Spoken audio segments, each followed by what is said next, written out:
నమస్కారం అండి. ఇప్పుడు మన డీసీపీ సార్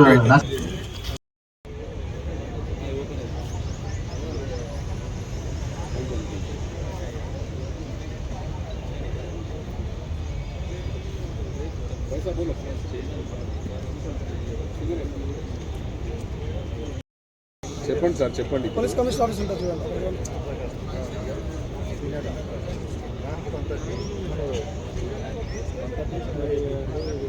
ఇప్పుడు ప్రస్తుతానికి నేను ప్రెస్ మీట్లో ఉన్నా, తర్వాత ఫోన్ చేయండి నాకు.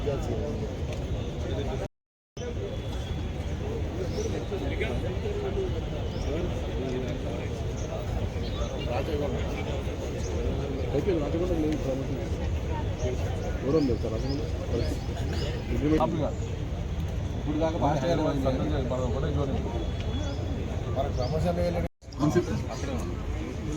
వీణాధరణి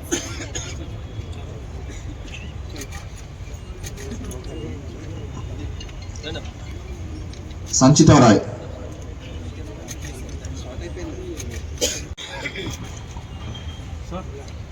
తర్వాత Venkatareddy, Balanagar CCS Venkatareddy, Balanagar CCS వీణాధరణి,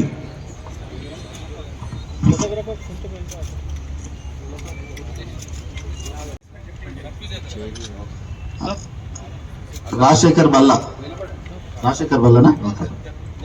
next Gopal,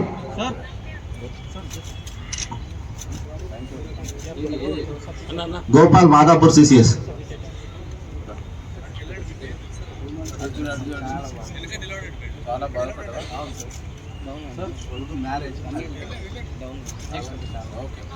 next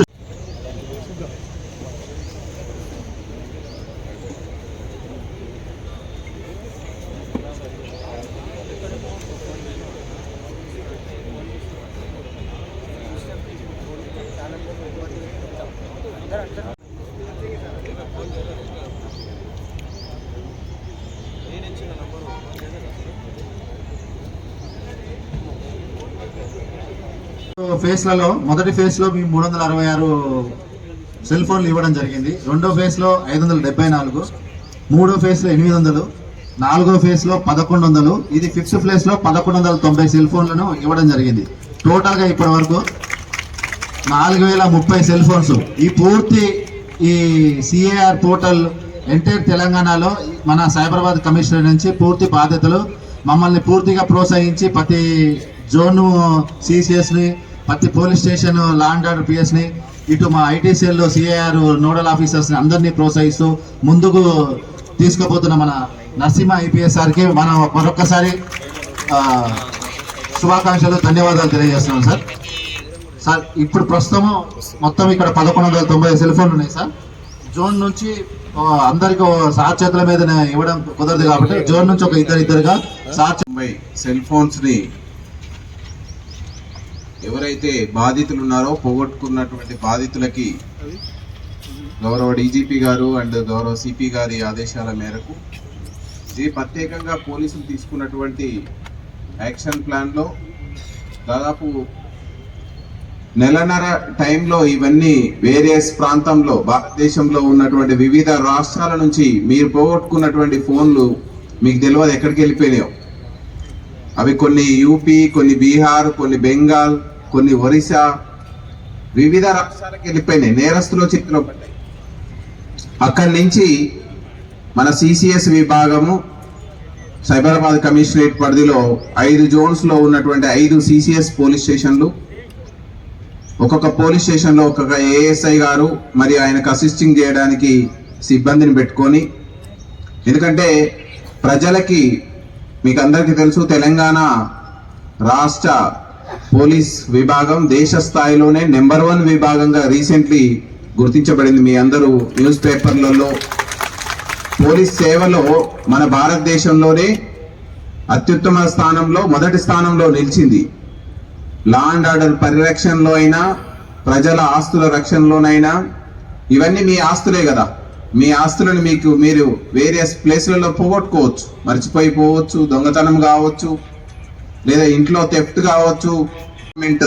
దాన్ని బాధ్యతగా తీసుకొని తెలంగాణ రాష్ట్ర పోలీస్ డిపార్ట్మెంట్ దాన్ని బాధ్యత తీసుకొని ముఖ్యంగా సైబరాబాద్ కమిషనరేట్ లో సిపి గారు పర్యవేక్షణలో సో 5 సిసిఎస్ పోలీస్ స్టేషన్లలో ప్రత్యేకమైనటువంటి సిబ్బందిని పెట్టుకొని నెలన్నర కాలంలో ఈ యొక్క 1190 సెల్ ఫోన్లని రికవరీ చేయడం జరిగింది.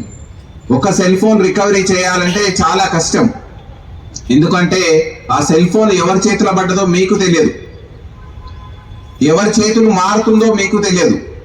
కానీ ఇది ఖచ్చితంగా నేరస్తుల చేతిలోకి పోతే ఈ సెల్ ఫోన్ ని ఆర్థిక నేరాలకు ఉపయోగించవచ్చు, ఈ సెల్ ఫోన్ ని సైబర్ నేరాలకు ఉపయోగించవచ్చు. దాంట్లో ఖచ్చితంగా మీ యొక్క వివరాలు ఉంటాయి. దాన్ని మీకు వ్యతిరేకంగా నేరస్తులు ఉపయోగించుకోవడానికి అవకాశం ఉంటుంది. కాబట్టి ఈ సందర్భంగా మీ అందరికి చేసే విజ్ఞప్తి ఏంటంటే, మీ అందరూ ఇప్పుడు ఈ సెల్ ఫోన్ తీసుకొని పోయిన తర్వాత ఒక్కొక్కరు మీకు తోచినంత వరకు అట్లీస్ట్ ఒక 10 మందికి చెప్పండి. సెల్ ఫోన్స్ ని పరిమితమైనటువంటి విధానంగా వాడడం. ఎందుకంటే వస్తున్న టెక్నాలజీలో మీ ఇంట్లో ప్రతి పిల్లలు చూడండి, ప్రతి పిల్లలు కూడా సెల్ ఫోన్ ని విపరీతంగా వాడేస్తున్నారు. దానివల్ల భవిష్యత్తులో అనర్థాలు రావడానికి అవకాశం ఉంటుంది. అదేవిధంగా సెల్ ఫోన్లని జాగ్రత్తగా ఉంచుకోవడం. ఎందుకంటే సెల్ ఫోన్ అనేది ఒక సాధనం. రీసెంట్లీ పోయిన ఫోన్ ఉండొచ్చు, దాంట్లో ఎమోషన్ కనెక్ట్ అయి ఉన్నట్టు ఉండొచ్చు, బర్త్డే గిఫ్ట్స్ ఉండొచ్చు, మీ అమ్మ మీ నాన్న ఇచ్చిన మెమొరీ అయి ఉండొచ్చు, లేదా మీకు విలువైనటువంటి బహుమతి అయి ఉండొచ్చు. సో ఈ రోజుని మీరు ఇంతమంది ఇక్కడికి వచ్చినారంటే 1190 మంది ఈరోజు ఇక్కడికి వచ్చినారంటే దాంట్లో ఎన్నో అంటే మా యొక్క ప్రాపర్టీ, మా యొక్క ఆస్తి. కాబట్టి మరి పోలీస్ డిపార్ట్మెంట్ వాళ్ళు ఈరోజు చేసినటువంటి కృషికి ఈరోజు ఇక్కడికి వచ్చి తీసుకోవడానికి మీకు అవకాశం కలిగింది. చూడండి, ఇప్పుడే ఐటీ సెల్ ఇన్స్పెక్టర్ చెప్పినట్టు లాస్ట్ 3-4 మంత్స్ కాలంలోనే దాదాపు ఇది 4th ఫేజ్ 5th ఫేజ్ అంటే ఒక 6 నెలల కాలంలో దాదాపు 4000 పైచిలకు సెల్ ఫోన్లని వివిధ రాష్ట్రాల నుంచి ఒక్క సెల్ ఫోన్ ఒక నేరస్తుల నుంచి అది ఒక దొరికిన నుంచి తీసుకొని రావాలి అని అంటే నెంబర్ ఆఫ్ టైమ్స్ మాట్లాడాలి. ఒకసారి మాట్లాడితే వాడు ఇవ్వడు.